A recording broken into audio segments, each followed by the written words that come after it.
Commence primary ignition. I'm just not the hero type, clearly. What a piece of junk. Enterprise, this is the captain. I got a bad feeling about this. It's all part of the plan. Engage. Welcome back to Podcast 2 for 1. I'm your host, Donovan Thompson, with my co-host, Daniel Wingfield. And today we are talking Stranger Things 4, not Season 4, Stranger Things 4, Part 1. Yes, indeed. Yes, thank you. I also just want to wanted say, confirmation. if you're an audio listener, you're missing on the beautiful lighting that Donovan has created on himself. Yeah, it's looking really good. Looking really good. Yeah. And I mean, that You like on-air this? sign, it adds something. It Really does. It's nice. It's nice. You know who, it really makes it look like you're in a recording booth and not your closet. That's true. It does. It looks legit. You know who really got this does. for me?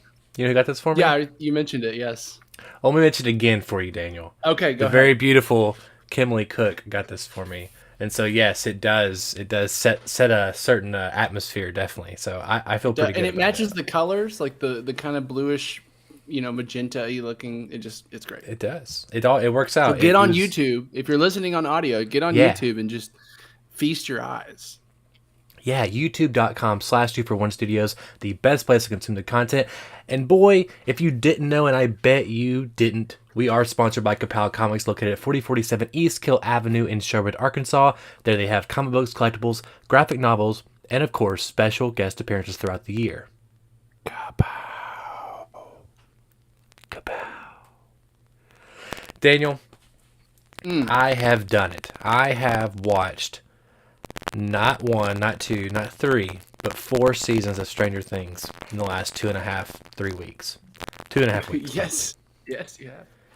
I have been burning through this thing. So,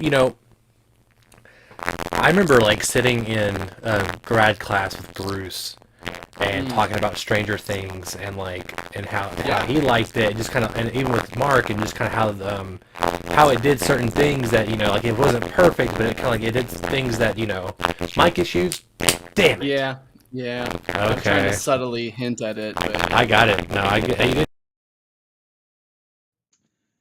Can you hear me now, everybody? yeah, but it's just I'm not getting the rich vibrato of your voice anymore. Which Yeah, I is know. disappointing. Let me just speak a little deeper the whole time. Okay, so anyway, I Perfect. think there we go. I did it right. Matched it. Okay, so Mhm. the You thing can tell the that difference. the thing that I really took away from all those conversations, man, I need to watch this thing, and I remember starting it, X amount of time ago and thinking, this for some reason isn't grabbing me like it should. Like, it takes place in the 80s. It's got that sweet 80s music. It's got that 80s synth score, which has always been phenomenal. I've always thought about that. But something about it just didn't mesh with me. I love that they're playing D&D. I love that there's a monster, a mystery and all these other things, but I just couldn't get my head wrapped around it for some reason. And I just kind of, I don't know, fell off the wagon. I watched that first season and I think I tried to start it again. Season 2 come out, season 3 come out, and then now we're at season 4, and I was like, geez, okay, you know what? I guess I'm going to try it one more time, because everyone's talking about it. I did see images of Vecna, which I didn't know his name at the time. I was like, man, that guy looks pretty dope as a villain. So that seems pretty interesting. They're actually getting a consciousness kind of thing, which I thought was more interesting than the Demogorgon. So I started over again. I still kind of felt that same feeling in season 1. Season 2, I started enjoying it a little bit more, and I kind of said, okay, I do like these characters. I like the way everything about it, the way it's shot, the score, the music, the acting, all these things. Sean Astin, that was season 2, right? Sean Astin's season. Sean Astin. Sam. Oh, Sam. Samwise Gamgee from The Hobbits. Yes. And I liked him in it a lot too. And I liked Hopper. And I loved Hopper and Eleven's relationship in season 2. All these things. Season 3 hits. I'm like, okay, I'm starting to dig this now. And of course, they have the Terminator in there. They have a huge episode around the Back to the Future screening. It's made for me sort of thing. And I like that we're getting a more intricate monster.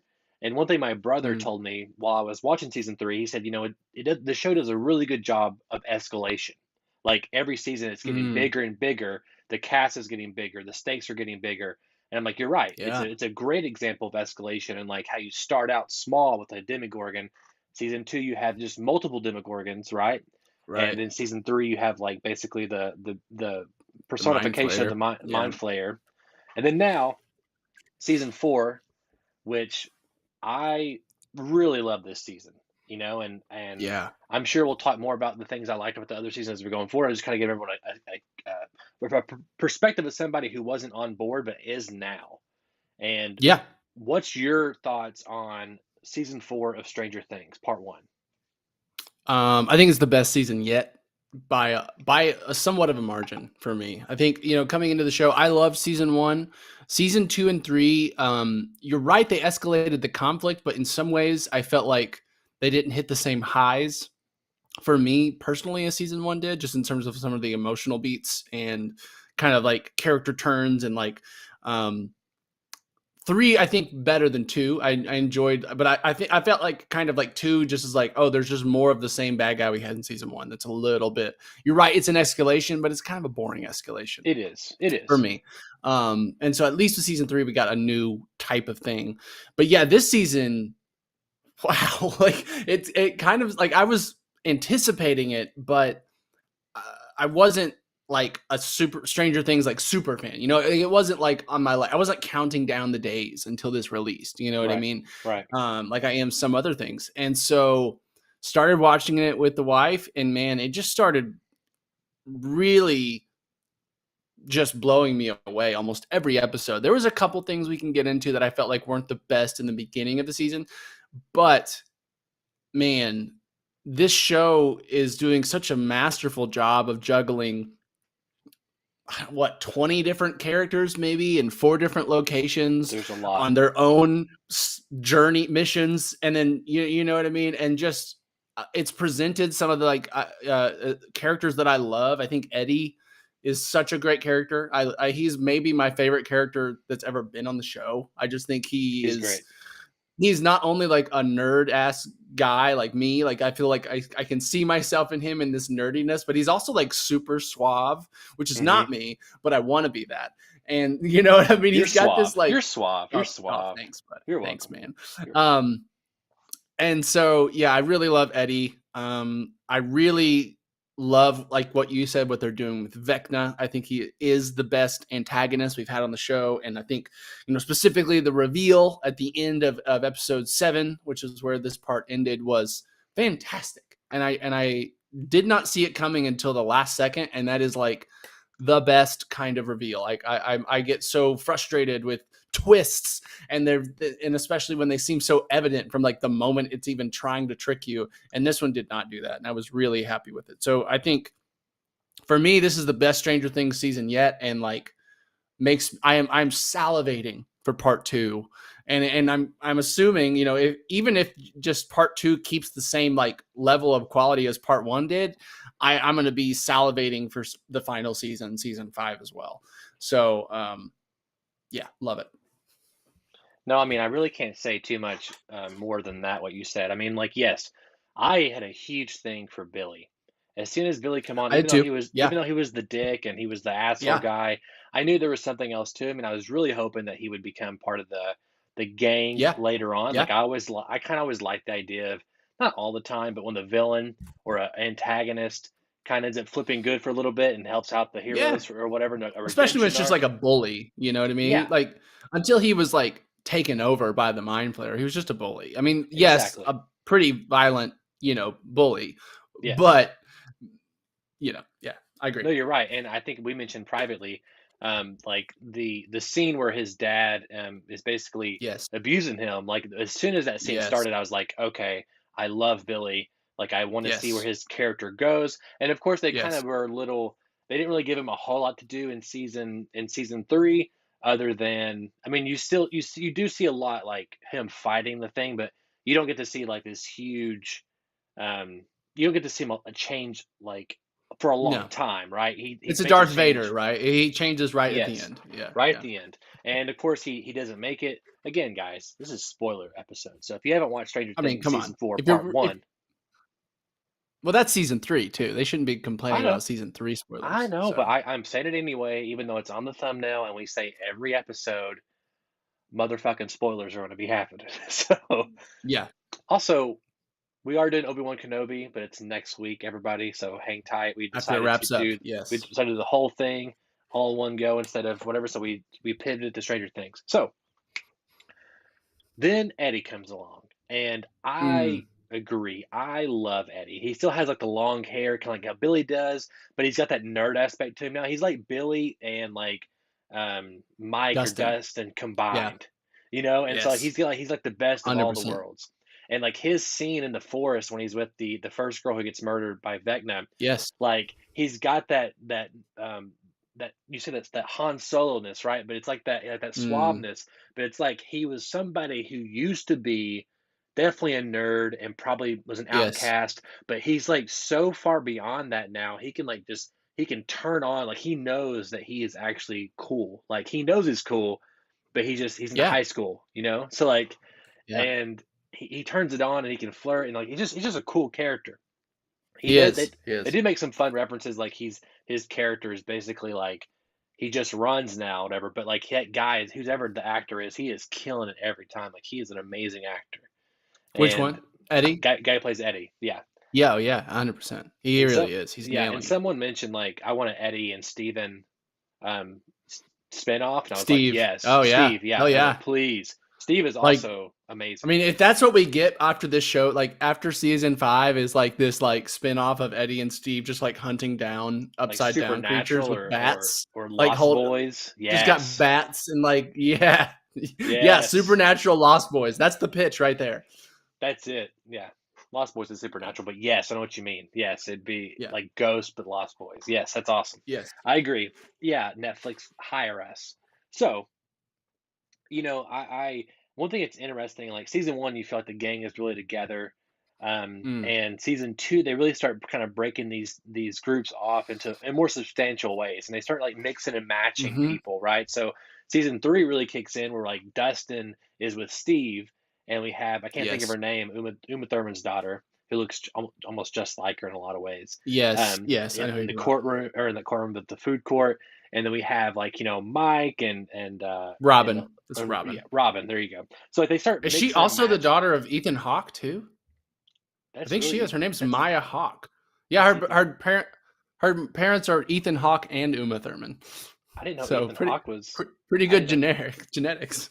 Yeah, it's wild. I didn't know that was his daughter. Anyway, Yeah. so Ethan Hawke next week has a movie coming out I want to watch called something something phone call booth Black phone booth Phone. something looks dope. That's called like something. Yeah, it looks good. Looks really good. Scott Derrickson directs it. Guy who did Doctor Strange 1 and also did Sinister. So we need to check that out. Anyway, Mm-hmm. but they've done this thing where like, the classic everyone's broken off into groups and then the last episode they all come together Yes. and they're all like in the car together and they're all sitting there telling each other like they're catching everybody up. There's something so fun Yes. about that. There's always something like everyone's coming together and you're gonna kick all their asses. And Yes. I will say though, like it does kind of feel like if I had one complaint, and it's not really a complaint because you feel Mm. like that camaraderie is always been there because they're friends, and you do feel some of that tension in the storylines themselves. But the main group, the boys who start out in the beginning in L, Mm. they are separated a lot. Like you don't really get them together a Yep. lot, and especially the last three and four, season three and season four. So I Yep. wonder, like, if season five they'll really kind of bring them back together as one more group or what. But it's still fun. They have a great pairings. I love Steve together with I can't think. I need to pull up their names.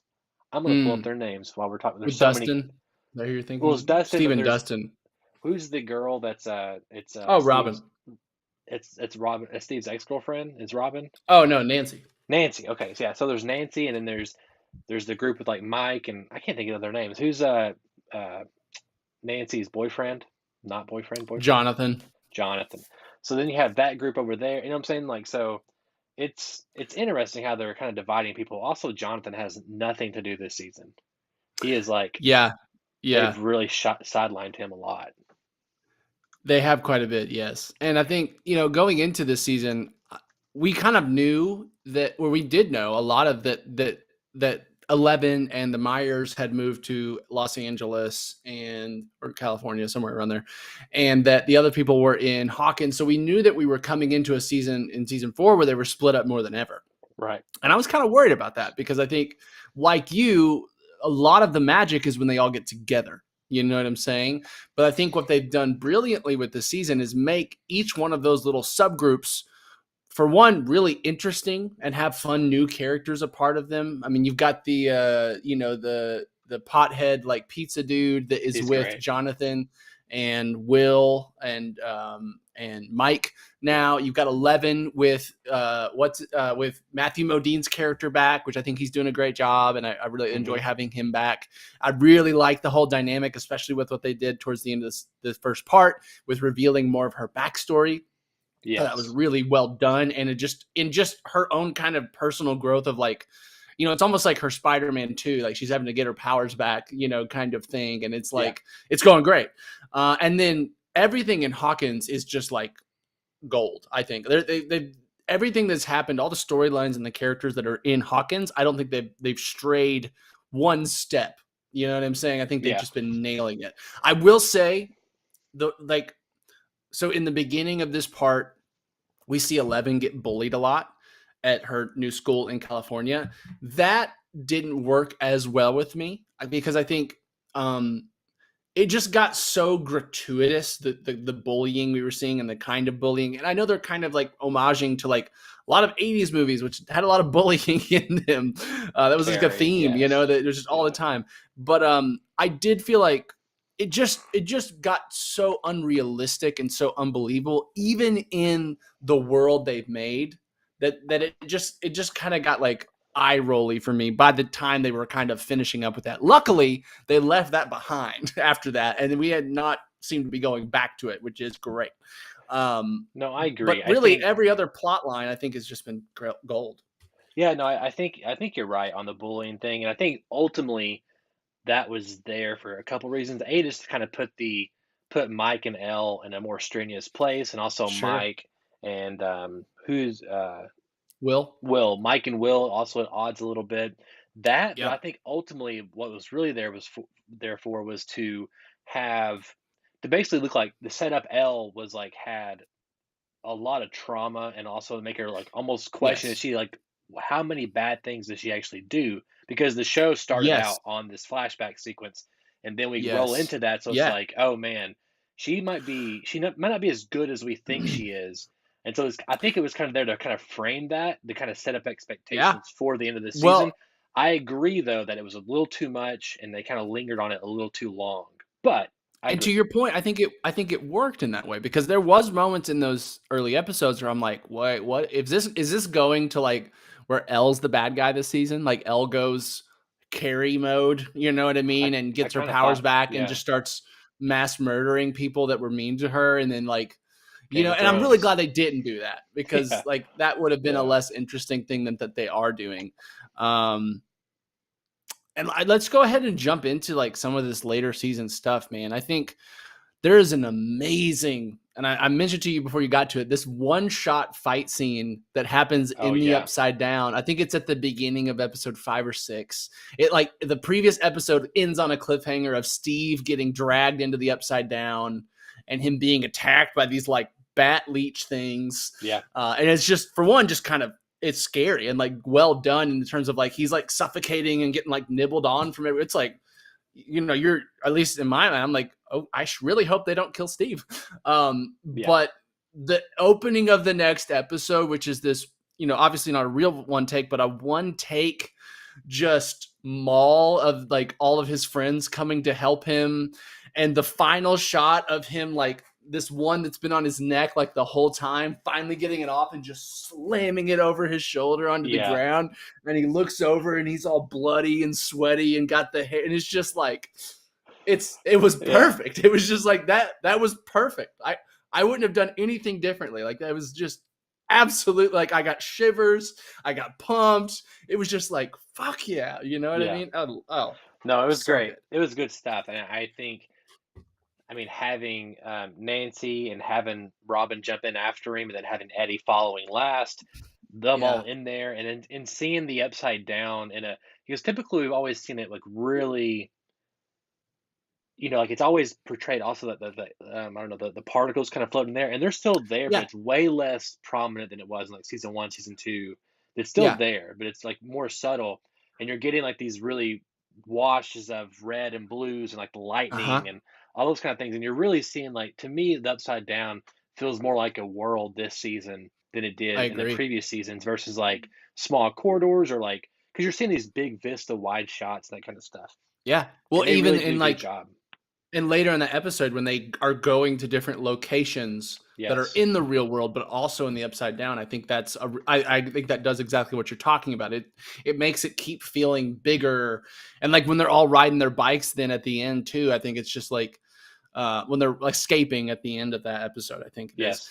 Um There is yeah, something you're I wanna right. bring The up in a upside down second. really feels big. It Go ahead. does, and there's something I wanna bring up in a second about the upside down particularly, but Hmm. I, uh, there's another one take that I really enjoyed, maybe even more than that one, which was Oh, when really? the boys and the Secret Service guys or whatever, the FBI, when they come in to break down the house, they're trying to take the boys or whatever, and there's Yes. that cop and he's protecting them.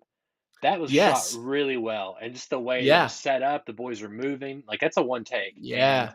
I really like that a lot because I just thought it was really impressive, and Yes. you don't really get a whole lot of shaky cam ever in Stranger Things. It's pretty No. much locked down and very smooth and tracking and that kinda stuff, and it really like, "Oh, shit, this is, like, a big deal," right? The boys are actually getting Yes. shot at, which typically everyone they're always getting chased or they're getting, like, scared or something Yes. like that. They're Yeah. never actually in, like, human danger, typically. Right. And I mean, they are from like the Russians in season three, but it's different. It's like they're being chased around, you know. Yes. This felt like the stakes are just like getting bigger and bigger, even like on a ground level, you know. So Yeah. yeah, so let's kind of And break it. let me Yeah, go for it. no, good. I just want to shout out the couple of things I think we haven't just talked about. I love Winona Ryder, and I can't think of her the other guy. Brett Gelman Murray. I Yes, love their he's little great. subplot going to Alaska, and Murray is stealing the show. Brett Gelman is like I wouldn't be surprised if he gets bigger work out of this because he's like really I feel like Wasn't he a comedian or is a comedian? he is, but he's never like been a star or like I've Really? seen the stuff he's been in. So apparently he was in like Fleabag, which was like a British show. Like he's never like I think this is probably the Really? biggest thing he's ever been in, as far as just kind of pop culture and like massive amounts of viewers and stuff. Yeah. And I really enjoyed, I really enjoyed Hopper and the man with no name or the man with no face or whatever it Yeah. was from It Game of took me like a Thrones. whole episode to figure out who he Yeah. was, and I was like, oh shit, Yes. Game of Thrones. But once Yeah. you do, his voice sounds like identical. Like once Oh you, yeah. oh shit, that's his voice. And 100%. honestly, the Russian accent almost makes him sound more like his character from Game of Thrones for some reason. It does weirdly, Uh, but no, I love like Hopper being broken down, but like still yeah. going. Like I mean, you're right. All the storylines this season are so good. Like the Alaska storyline, and like the tribe Yes. of boys, like the basketball team, and kind of that cult mentality Yeah. of like Well, or and that the that mob that mentality. the dynamic between the back. I can't think. I'm scrolling to see if I see him, but the star of the basketball team, the captain, whatever. When like he's having that conversation with the police in his house after that other basketball kid dies Yeah. in the river Oh or yeah. whatever in the lake, and he's like, that was such a good scene of like us seeing him like getting ready to like do some bad shit in the coming episode. Like we haven't really seen like I'm afraid for Eddie's life just at a personal like 'cause I just feel like if anyone's gonna die this Yeah. season, it's gonna be Eddie and it's gonna be from Gosh. them. I hope it's not And Eddie. that's I hope not. Yeah. But God. But like real quick, a little what a great nugget there. yeah. They do such a good job of setting things up and like payoffs because like if you look at the leader of the basketball team, they have a whole Yes. pep rally in episode one, I believe, yeah, Yeah. and like Yeah. that there is demonstrating his leader like abilities and his ability to rile everybody up and get them on his side, and he Yep. ends up doing that to the town in like episode six or seven. So it's like they're Yeah. doing a great job of setting up characters, their abilities, and like how those abilities are going to pay off down the road. You know? They are. And I would just say like, we mentioned some one takes. We mentioned this other stuff. I really feel like this season more than any other just they're hitting on all cylinders. The filmmaking is really good. It is. Both the cinematography, the camera work, even the CGI feels better than it's ever been. Those transitions. Whew. Oh, they're so good. Yes. The acting is like at operating 110%. I don't think anyone is doing a bad job acting. And in fact, I've been really impressed because I think, the core 4 boys from the season 1, they were really young when that happened. And like a lot of time has passed. And sometimes when you get actors that young, they grow up and they're like, they were good kid actors, but they're not as good like teenage actors or young adult actors. You know what I'm saying? And so I feel like I don't know if it's luck or it's maybe they have just maybe the Duffer Brothers are just like some really good directors, but they're getting good performances out of all these kids. Oh, yeah. You know what I mean? And I think Max's storyline with the fucking headphones and like the running up that hill song. Yeah, I mean, like I had heard glimpses of the song on TikToks, and I always kind of like, I wasn't really into it. What's weird is that now that I finished the show, I keep seeing all these memes, all these like. It's like the internet was waiting on me to finish it, and then it's like, okay, now we can start spoiling things for you. And I'm like, oh wow, that's so the algorithm for you. I got so lucky like though. That. I guess so, but like, it's of course that song has taken over the entire world. It feels like, and the way they set it up, I'm always a sucker for like running towards like the hope and the good in the world, and like 11, they've with the music. 11 with her like the positive memory versus the bad memories, which we've got that before in the past season, but we got a little bit again in this season. And then, of course, running towards the music. And I do love I mentioned to you the show Guyver. Yes. And there's a character in Guyver named Tetsuro, and he's Dustin. And basically, I always if I'm ever thinking about a show or writing something, I'm like, I always think like, okay, who's my Tetsuro? And he's the guy who like, he just has a theory, but it's like he presents it as a theory, but it's like when he says it, that's the show telling you, this is how it all works. Yes. And it's something that like, it really shouldn't work like that. And like, it shouldn't be always like 1-to-1 correct, but it always kind of is with Dustin. But I love that though. I love that Dustin is always kind of presenting these theories and it's right, it's true. And like, that's just how we accept it as the audience is like, this is the filmmakers telling us the mythology of the show 1-to-1. And I think that's a great point because it brings up that there's a lot of things in this show that in a different show, you could do the same thing and it wouldn't work. Okay. 100%. Some of the dialogue here is like just almost copy and paste cliche out of like one-liners, but it's working. I specifically remember Hopper in his cell with the man with no name, and he's like, I don't really consider myself a spiritual man, but I might try that praying thing because we're gonna need a miracle. Like that is almost verbatim what he says. With like this really hype music behind it. And I just remember watching that being like, that is the most cliche thing I've ever heard. But I'm loving it right now. Yeah. And part of the reason is because when my mind goes, wow, you've heard that 20 different times and 20 different million things. It goes, yeah, but that's the point. This show is trying to like pay homage to that 80s one-liner magic. You know what I mean? So many of these like cliches we're talking about in cinema, in action, came from the 80s and like the early 90s. You know what I mean? These one-liner moments and everything. And so it feels at home. Where in another show, if this was, I don't know, The Americans or, you know what I mean? Any of these other kinds of shows, that doesn't work. You know what I mean? And I think that's very clearly to me, like they know they're figuring out how to do it in a way to pay homage, to do what some could label as cliche or like cookie cutter, but doing it in a way, whether it's the cutting and the camera work and the music all working together, that it hits. It just hits perfectly. And like, I'm not a huge one-liner guy like you are, but I am loving all the one-liners. They're so good. I want to add something because I am the one-liner. Yeah, go ahead. I think you're correct. But I think like this is another. It's an example too, though, of like I feel like people, especially in modern filmmaking, whether that be like Guardians of the Galaxy, where James Gunn does this stuff, where they kind of undercut moments, or they undercut one-liners. Or they don't know exactly how to execute. They don't know how to execute these certain things. I think these I think one-liners and these moments and being cheesy and cliche can work almost anywhere if done correctly. Stranger Things has the Yes. benefit of like this is the time period that it come from, and it's and they're again like you mentioned earlier, they're firing on all cylinders: acting, score, cinematography, camera work, directing, all these things. So And the they're making performances is really selling these lines because it these does. actors they feel so straight. They are in that they do not feel like this is a funny thing that they're saying. You know what I mean? So No, that's helping sell it too, for sure. that and the big thing I've said for a long time now, and I've said it in our classes and everything, is a cliche is a cliche for a reason. These Yeah. things work Yeah. for a reason because they bring out certain things within us. Again, you have to earn it though. You have to earn those moments, even in modern day filmmaking, everything else. Like I'm sure there are some people Yes. out there Yes. that if you're like looking at Avengers Endgame and you see, I mean, I don't know how I could ever feel this way, but I know some people like rolling their eyes like, oh, Tony Stark says I am Iron Man at the end. It's like, well, Sure. that's earned. Like that's a straight up Yes. one liner. That's a one liner.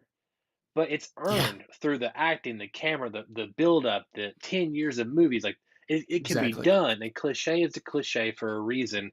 We shouldn't forget that kind of stuff, and we shouldn't like always trying Yes. to swerve the other way just to be different. It's like, well, it's fine if you do that. If you're gonna be different good. But you can Yes. also do the things that we do like, just do it good. It's like that's anyway. Yes. That's I my one liner. So completely agree. that's my one liner Completely agree. soapbox there. Um, Look at that, everybody. We're agreeing 100%, which does Let's happen talk about sometimes. the twist at the end because I feel Yes, like that's just sitting there and some really juiciness. yes, it Like I does. said at the beginning, I did not see this coming until maybe 5 or 10 minutes before the reveal when I started piecing it together. Because I mean they kind of draw out the reveal too. It's like a big kind of they're cutting. They do a lot of like cross cutting in the show, but it works really well. Works It's so really good. well, It's so surprisingly good. well. Yeah, But like it's like the momentum just carries between each scene and each character. It's so good. yeah. But man, the reveal that number one of the numbers, like the original superpower kid, who we now found out is just basically an omen, right? He's just like a kid born with like superpowers, which in another movie would be like Devil Kid, right? Right. Um, and he is Vecna. And Yes. he is also the reason 11 exists because they cloned something within him to make the rest of them. You know what I mean? And like, That's what wow, it seems like. what a Yeah. great reveal. Is it confirmed? And maybe I just missed it. Did they find these kids that were like one, or did they take something from him and give it to them? I Okay. believe it was said that like they did something to him to make more. Okay. Like cloned something, used his blood. I don't think they get specific, but that was my impression. Yeah. The thing that I like to somewhat sidebar is how this whole thing basically presented us with her opening up the original place to the upside down, right? So like Yes. for me in season Yes. one and even season two, I kept hearing about how she opened the door, but you never really Yes. see it. And I was always kind of like, I don't know. I was always like, it was always like tail and not showing me, and I was kind of bummed out. It Right. always kind of made me feel weird for some reason. But now that I Right. see it, I'm like, okay, Rachel actively makes season one and season two better on a rewatch. Like I know now how these events played out a little bit better. And Yeah. 100%. to Vecna's reveal, first of all, that guy's a great actor. He did he like Fantastic. Like he did great. fantastic actor. He Like he did could be a great. great Sith in like Star. Like he's got Oh this man. great like gaunt, Angular, sharp yes. face. Yes. But and he did like honestly when we first got introduced to him, I was like, oh, this is a totally like good guy that like Yeah. I was not suspicious of his character I at all. wasn't either. He was so good at being gentle and quiet and soft and like And the yeah. thing also like that the filmmakers did again in terms of setting things up, every time they do like these calling out the other test subjects or whatever, they'd Yes. all they would always they did like a couple times throughout the season, they'd always start out with number two. They never start out with number one. Mm, They always be like number yeah, two first, and that'd be the first one, and they'd work down the line. sure. And then I never really picked up like where's number one at? Like I just never really thought about it, Sure. which is so smart. Yeah. Like little things like that, how they build it up. Yes. I do think it's interesting that they kept one there as like a worker. and like he's Agreed. yeah, it's kind of I, weird. that it just questions like a logic of like, if he's that dangerous, why did you even keep him around at all? Or like, why did you like only put like a basically a temporary power removal device in him? Why didn't you like permanently cut him off or just kill him? I mean, seems like these people Yeah, don't have a problem with killing people.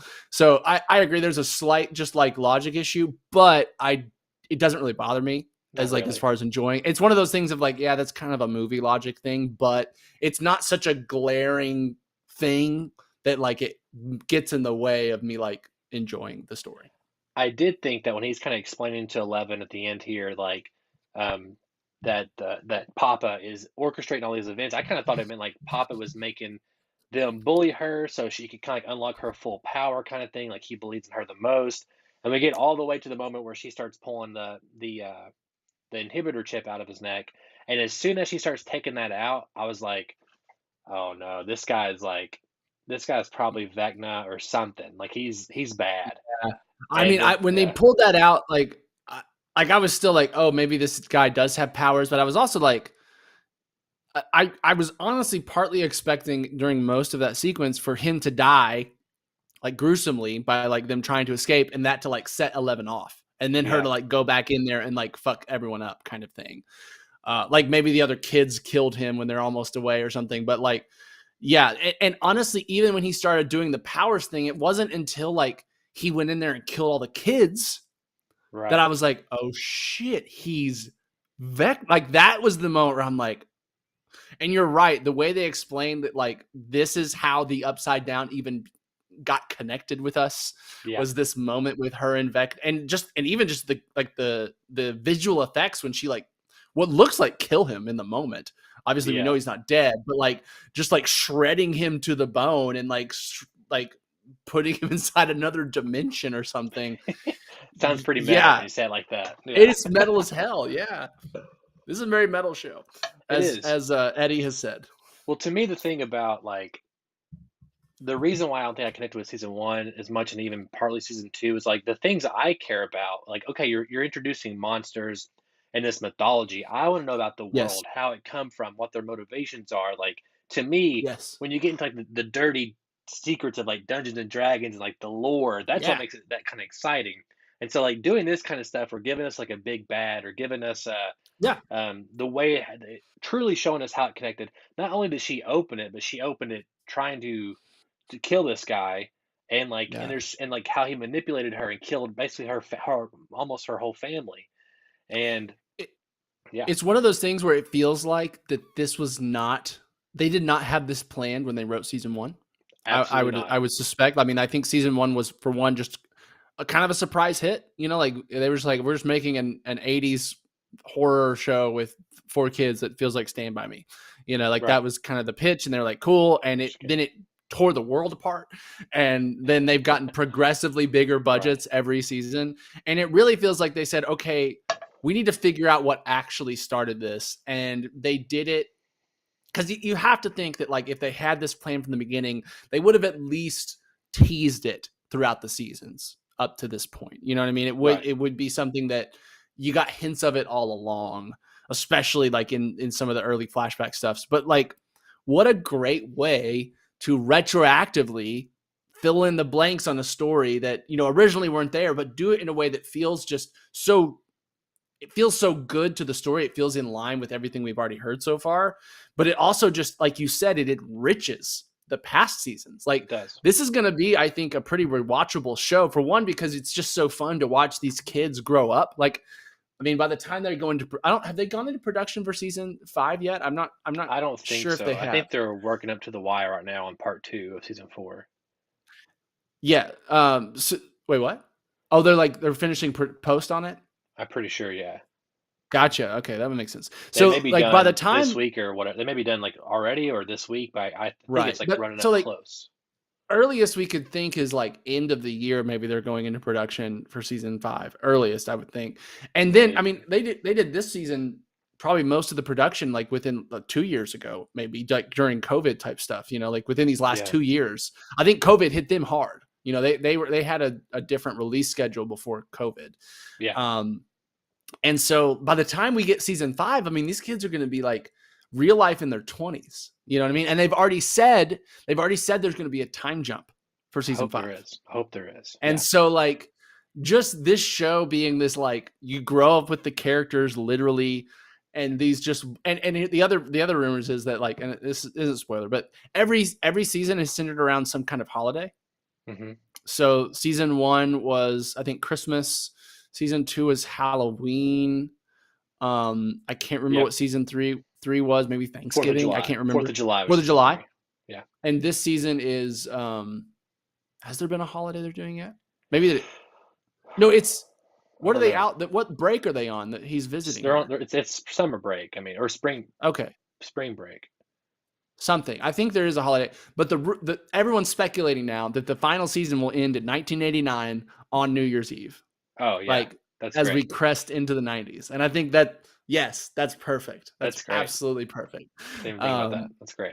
And so I think I'm just, it's really exciting because this season has made me love Stranger Things as a whole, probably twice as much as I did.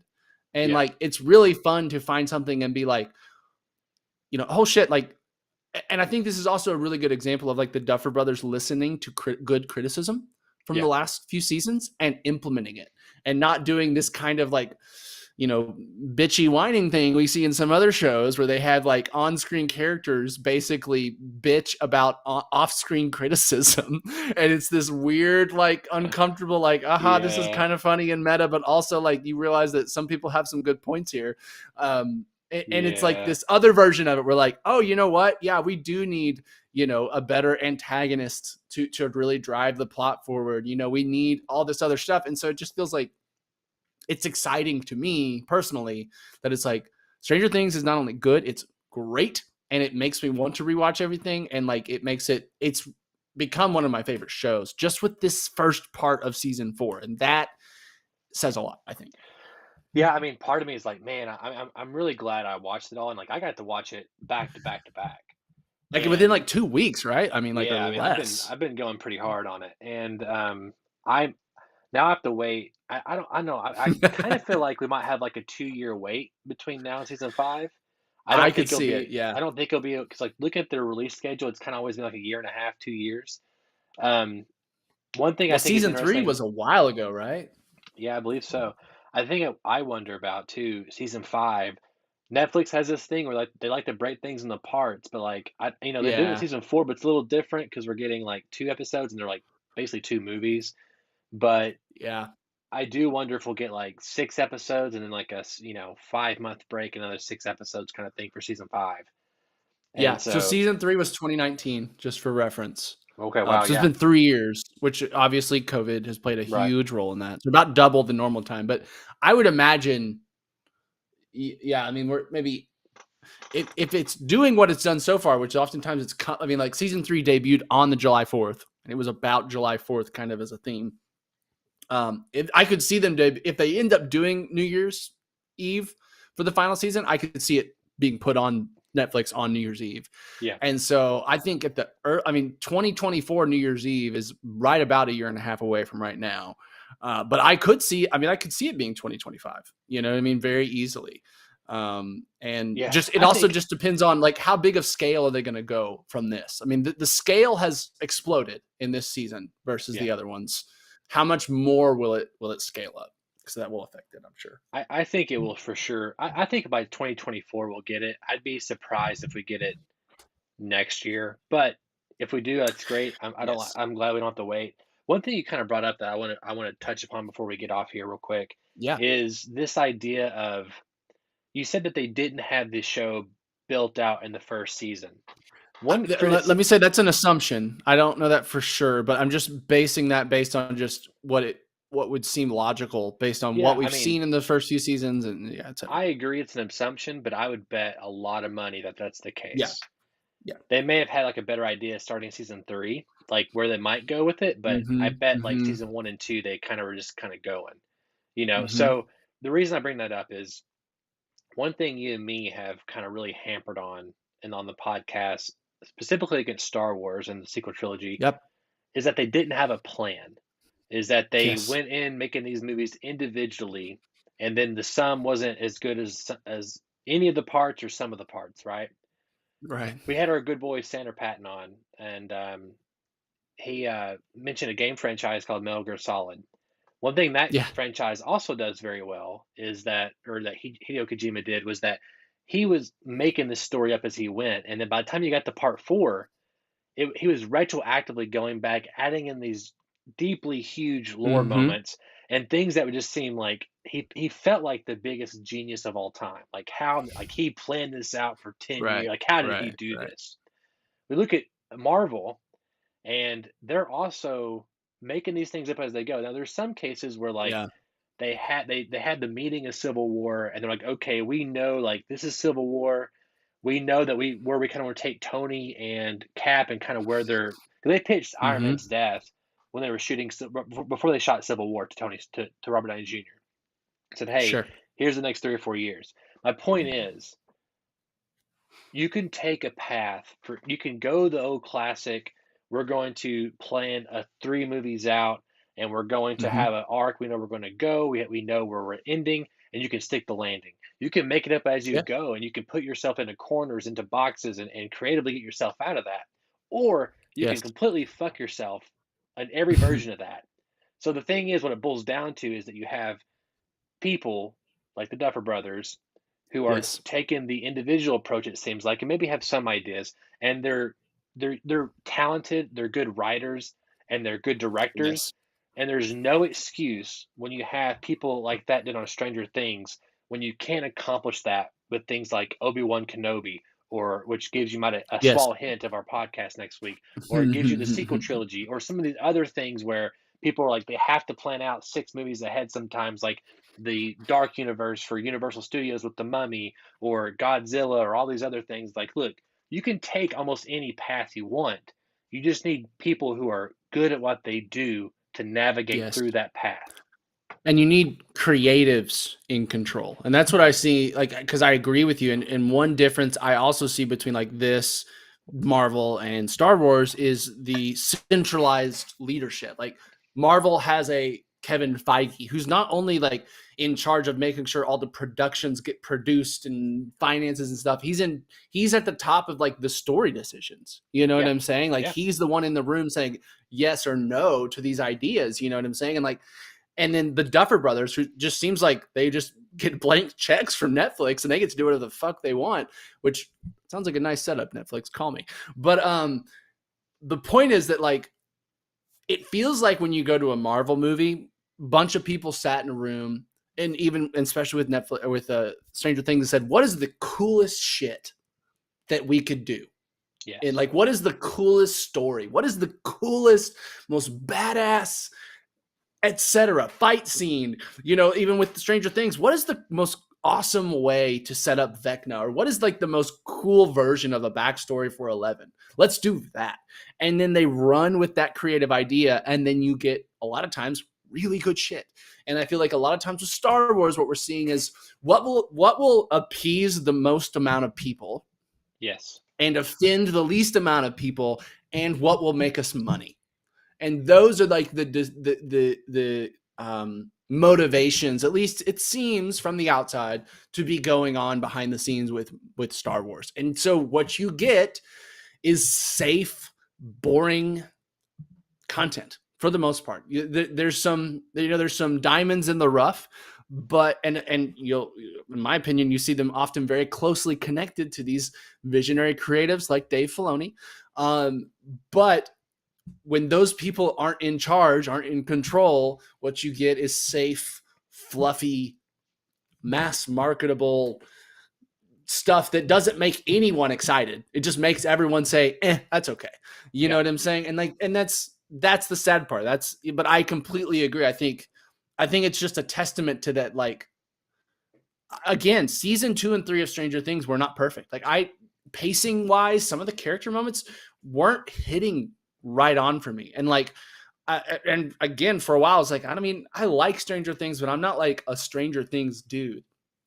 But to see that the Duffer Brothers were given the opportunity to learn from what they did before, learn from like constructive criticism about the previous seasons, and grow into this, like by the time the Duffer Brothers are done with this, they can do whatever they want almost. Like they're going to be sitting like, they're going to be like,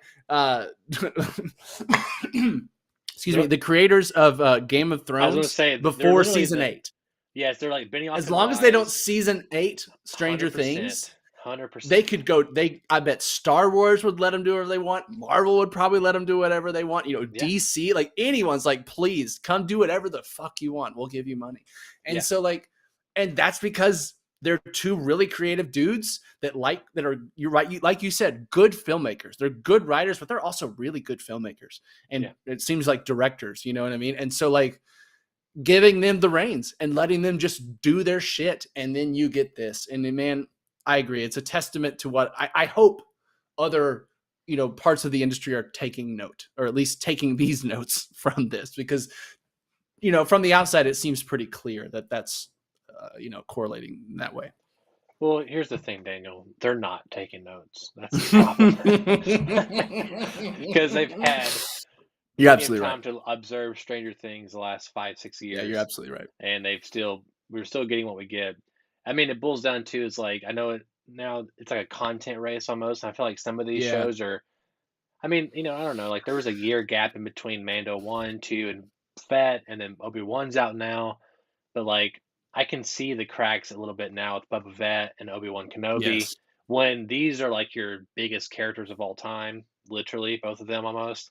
At least the actor, Ian, plus that character, and then Fett is huge and like they're the biggest, right? And so you're getting like, I don't know, you feel like you want to take a little extra time with these characters, or, I mean, again, Obi-Wan has been around for a long time, like the concept, the idea, all these other things, and it feels like they're stretching things out just for content versus like what's the best story that we could tell. Absolutely. And one thing you can say about the Duffer Brothers is that every episode is like almost like these short indie movies, and we're fixing to get a 2.5-hour finale, which is a long ass blockbuster size movie. You're right. Episode 7 was an hour 40. Yeah, exactly. Straight up like a Marvel movie length. And they're doing the opposite. Like they're like some of these like Disney Plus shows like Mando or Obi-Wan or even Moon Knight, they're like clocking in like 33, 40 minutes sometimes, and they feel like they're overstaying their welcome. Stranger Things season 4, like you said earlier, I don't feel like there's a second really wasted. Like there's always, it's like it's in their long episodes. They're like, and you know, they had to cut stuff out, I assume, or maybe you know, maybe well, and I really felt like, honestly, like I do think that episode 7 could have very easily been 2 45-minute episodes or 50-minute episodes, and I don't think it really would have lost. Like I don't think I would have been like, oh, this should have been one episode necessarily. You know what I mean? Right. But like the fact that they are doing, I mean, I think the shortest episode this season is like an hour 10 or something like that, something stupid, you know, and they're averaging more like hour 20 to hour 30 and then hour 40. And I think you're right. Like the last one of the last episodes, almost 2 hours by itself, I think. Yeah, it's crazy. And so like, and to feel like they're not wasting any time. I don't feel like I'm getting caught in scenes where I don't want to be here anymore. I'm bored. I'm ready to go to the next. Like that is a huge feat. And you're right. It really makes these other streaming services that are just milking shit. We already know that Kenobi was a feature film before it turned into a series, and you can feel the milking. Okay. The teats are sore. A lot of blue milk happening. Yes, there's a lot of nipple chafing going on with Kenobi. Okay, we need a nipple guard in there. Okay, for anyone that's been around breastfeeding. Okay, but yeah, it just makes what they're doing just feel pedantic, or just like what are you doing now? Like what do you? I want to put the brakes a little bit here. I don't want to give I don't want to just like suck Netflix's dick just because Stranger Things I'm not is giving great. them credit. I was good because I was on HBO Max earlier yesterday today, and I was like, this is still like the best streaming service probably. 100%. As far as content library and like some of the best shows that have ever been on a screen, consistency HBO is what I feel like they have versus like Netflix is. They have his Stranger Things, but they take over like, you know, once a year or whatever. I mean, yes. And to be fair, like, I mean, I don't really see anything that's just like blowing up on HBO Max that's like as big as Stranger Things. Peacemaker was big, but not as big as this. Right. It was just because of the it was made for like R rated or up, you know. So it really you couldn't the target audience was much older, which typically means you're going to get less viewers. Right. Yeah. And it's a little, I mean, like this is, even though Stranger Things is pretty gory, it still feels like it's a show for all ages, even though it's totally not. I don't know. It's so weird. This season feels especially gory and like the horror. And I think that's another credit to why this season is working better. The horror is like notched up to 11, Yeah. in terms of just the Oh, visuals and the scariness. Like and then having it's the Robert scariest Englund. season there's been. Yeah. Having Robert Englund in there as a character is incredible. You know Who's who he that? is? Sorry. No. He was the dad, but in the sane asylum that tells a Ah, story, and he played, brace yourself, Freddy Krueger in Nightmare on Elm Street. that's a great little Oh Easter egg man, and there. and Yeah, Vecna is wow. basically like Freddy Krueger. He's burnt, Oh looks yeah, burnt. He's in people's dreams, kind of, and like he's like, 100%. it's very Freddy Krueger, Yeah. And there's even been Yes, Freddy actual scary. Yeah. posters. Yeah, there's been posters in the past seasons of Freddy Krueger, I believe. So Yes. anyway, no, I saw him. I was like, man, is that Robert Englund? I mean, what a great grab if it was. At Oh the very yeah. end, it was like special guest appearance Robert Englund. I was like, yeah, that's awesome. So Yes. real quick, what's your hopes for part two, and then we'll wrap it up here. I mean, I feel like everything is on track. I just want a big badass finale. You know what I mean? Yeah, What I assume will happen is that the Pint Ultimate episode will be kind of getting what we talk about a lot, getting all our chess pieces on the right place on the board, kind of thing. But I expect it to be still fun and entertaining because they've done a really good job of like doing plot things where they have to get these characters to here or whatever, but doing it in a way that's never lost my interest. So I imagine the Pint Ultimate episode will be some sort of like, getting everything ready for the finale. And man, like, I mean, I'm expecting some like Goku versus Frieza shit, basically with 11 and Vecna, like hope inside the so. Upside Down, I assume. Like that, I mean, I really do think that's probably what we're heading for. And can't give it to me. Give it to me now. I hope so. I mean, there's also like so much they can do with like put my hand up and I'm going to use my like Professor X kind of style stuff. And so I do hope it kind of gets a little more theatrical, Sure. like even like throwing the fireworks in season three, like stuff like that, where it's more Maybe involved. she'll have Because like some new powers based on like kind of like unlocking her full potential or something. they said I mean, that. shredding someone and throwing them into another dimension was not something we'd seen her done before. That's true. So That's true. But I do want a little like what you're saying. I do want Frieza versus Goku kind of thing, and I want yeah, to see something yeah. pretty theatrical. But here's my fear too, though.